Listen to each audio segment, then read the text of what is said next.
esse tema parece duro mesmo, mas olha, Paulo disse isso lá aos Filipenses. E claro, algumas pessoas vão falar, mas essa fala de Paulo foi lá para os Filipenses, pererê, chururu. Amados, ela é muito real, ela é muito atual. E nós usamos sempre como exemplo, como referência, sabe? A gente quer dizer que algumas coisas que aconteceram lá atrás, e assim é na nossa vida também, acontece com outras pessoas, em outros tempos, de forma diferente, igual ou pior, mas acontece. Essa é uma grande realidade. Então, inimigos da cruz. Vamos começar lá então lendo aos Filipenses? Filipenses 3,17. Irmãos, sede imitadores meus e observai os que andam segundo o modelo que tendes em nós, pois muitos andam entre nós, dos quais repetidas vezes eu vos dizia e agora vos digo, até chorando, que são inimigos da cruz de Cristo. O destino deles é a perdição, o Deus deles é o ventre, e a glória deles está em sua infâmia, visto que só se preocupam com as coisas terrenas. Vê se essa fala aqui, ela não é bem atual. Foi escrita há mais de 2000 anos. Mas quando a gente traz para os dias de hoje, amados, é impossível que a gente não fale, poxa, lá no tempo de Paulo, existiam pessoas assim. E ele fala de pessoas que vão contra, que lutam contra essa palavra, que tentam denegrir, sabe? Que cometem infâmia. Amados, até hoje. Você sabe uma pessoa que um dia experimentou dessa graça, que um dia esteve se alimentando dessa palavra, que se alegrou conosco. Dado um momento, a pessoa acha que já sabe andar sozinho e que já é um grande pregador do evangelho da graça de Deus, sabe? E que já está pronto. E aí, amados, infelizmente, se tornam inimigos da cruz. Porque deixam de seguir a pureza devida a Cristo, sabe? Deixam de falar da genuína graça de Deus para colocar os seus achismos, para colocar aquilo que a sua mente enfatuada começa a criar. E assim, querido, arrastam pessoas atrás deles. É triste porque depois que a consciência, por ser um filho, é triste porque quando essa consciência vem e fala, poxa, eu me precipitei, eu errei, eu não deveria ter feito assim.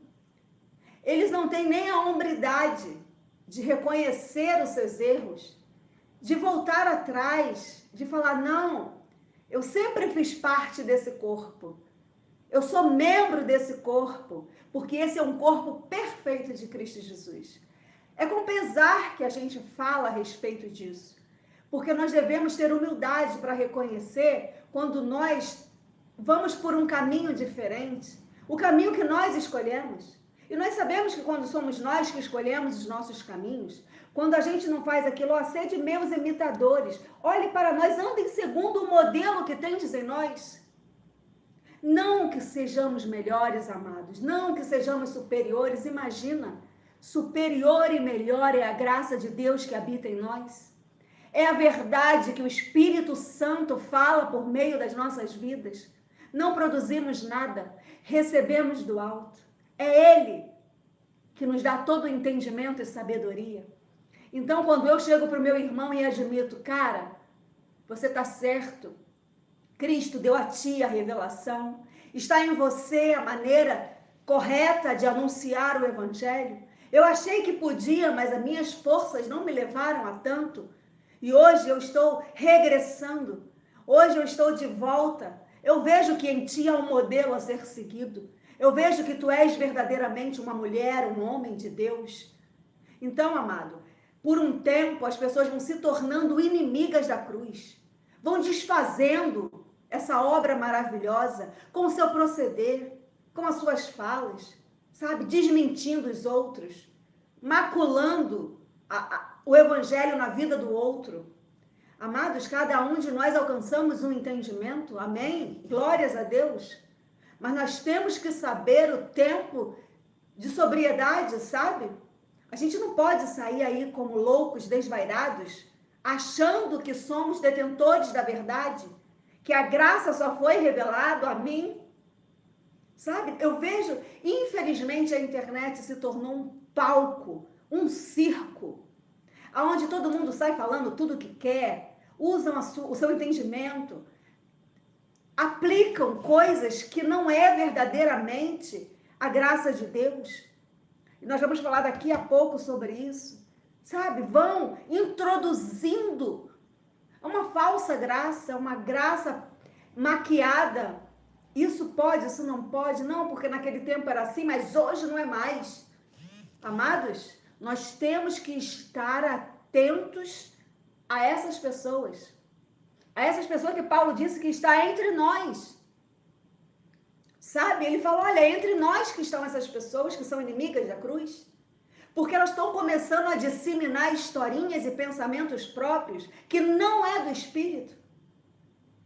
E isso é muito sério, amados. Porque começa a sair só uma faísca e quando você vai ver está um grande incêndio. E Paulo é muito claro quando ele diz, olha, sede imitadores meus e observai os que andam segundo o modelo que tendes em nós. O próprio Deus colocou um modelo em quem anuncia boas novas. O próprio Deus quis mostrar para os seus ouvintes verdade naquele que fala, credibilidade. Deus coloca nas pessoas a credibilidade, sabe? A ação de acreditar em quem está falando e sobre o que está falando. E é muito fácil você identificar. E aquele ali já se tornou inimigo da cruz. Já não recebe mais os feitos. Cara, eu sou maravilhada com aquela ação, com aquele tempo, com aqueles feitos. E eu não posso jamais, amados, me tornar inimigos da cruz. Aquilo ali foi um marco, um divisor na história. Sabe? Aquilo ali dividiu duas alianças. Colocava-se fim à primeira, ali estabelecia então a segunda, o favor, a misericórdia de Deus. E quando eu me torno inimiga de Cristo, eu anulo a cruz. Sabe? Eu digo que aquilo ali não valeu de nada. Como assim? Como eu vou falar mal? Como eu vou dizer que não foi bem assim? Como eu vou dizer que aquela manifestação não aconteceu? Então nós estamos vendo muitas pessoas se tornando inimigas da cruz, porque querem criar um outro evangelho. As pessoas estão se perdendo nesse caminho que é tão maravilhoso e já foi preparado de antemão, mas as pessoas não querem aceitar, sabe? Elas querem preparar o seu próprio caminho, elas querem ter o seu próprio entendimento, elas querem falar de si mesmo e Deus não divide a sua glória com ninguém. O eu humano não tem valor nenhum, querido. Você pode ter toda a teologia, você pode ter toda a sabedoria humana, você pode ter, sabe, pós-graduação, mestrado. Se você não tiver a humildade de reconhecer que a obra não é sua, e sim do Espírito Santo, você é um pobre miserável. Você é um desgraçado. Desgraçado é desprovido de graça. E é triste a gente olhar e ver, nossa, o que aconteceu? Olha, você discorria tão bem, tu ias tão bem, o que vos fascinou? O que lhe embruxou ao ponto de você ser inimigo de Cristo, da cruz de Cristo, e querer estabelecer a sua própria justiça? E querer estabelecer agora a sua fala, porque você é o pregador, porque você é a pregadora, porque você é o enviado, porque você. E levam muitas pessoas com esses seus pensamentos. Arrastam pessoas com essas inimizades da cruz. E para nós é com muito pesar que falamos isso. Porque como o meu esposo, já falou várias vezes, e eu, sabe, gosto de falar, amados, somos humanos, erramos, claro, cometemos muitas falhas, óbvio, mas eu acho que é bonito, sabe, quando você volta atrás. É bonito quando você reconhece que aquilo que você falou, aquela época você tinha aquele entendimento, mas que você avançou para o que é perfeito.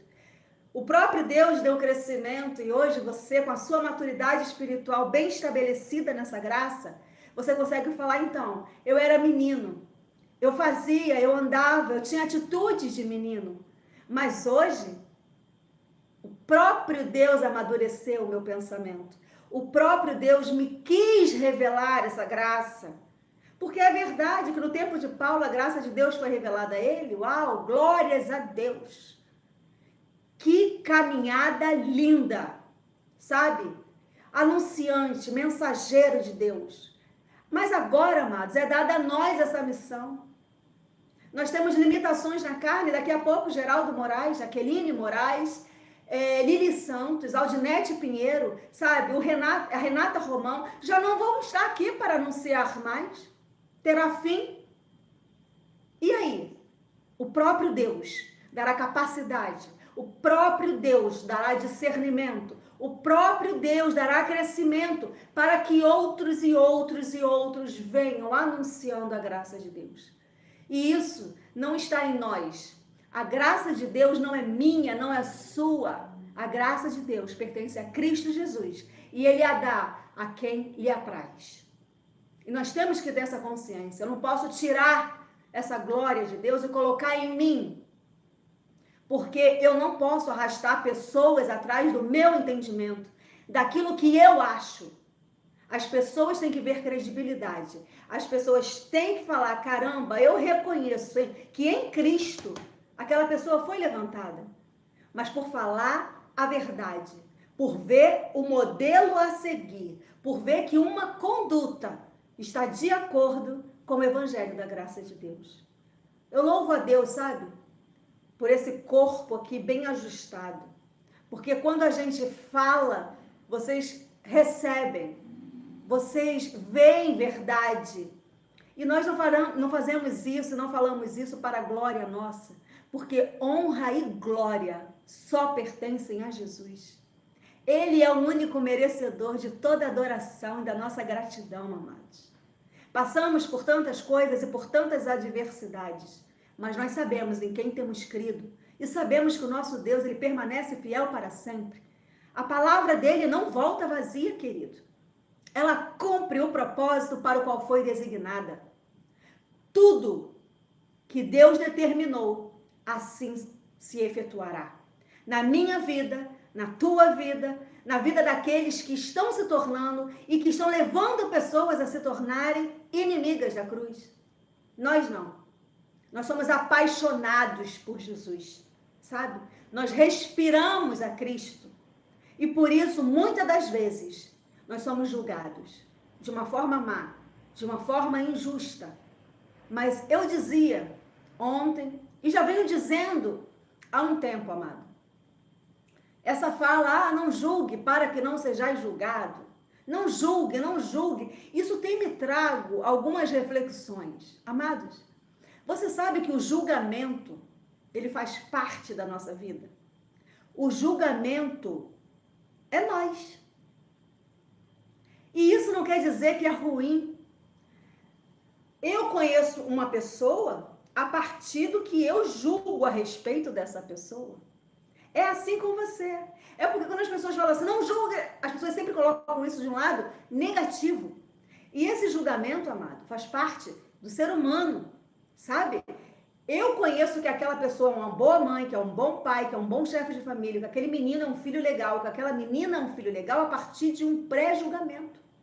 Eu tenho que julgar a atitude, sim, a sua atitude, você julgar a minha atitude, para que então você tenha um parecer sobre mim e eu sobre você.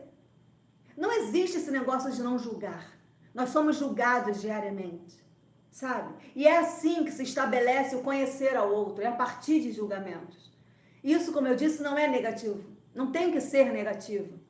ou pode ser negativo e você não queira mais nem participar daquilo. Então é muito importante que você julgue sim. Paulo diz isso, olha, sejam imitadores meus, observa. O observar é analisar, é julgar os feitos, sim, o proceder, eu vou julgar o teu proceder. É pelo que você faz, é pelo que você fala, que você se mostra, que você se revela, e que eu daqui, observando,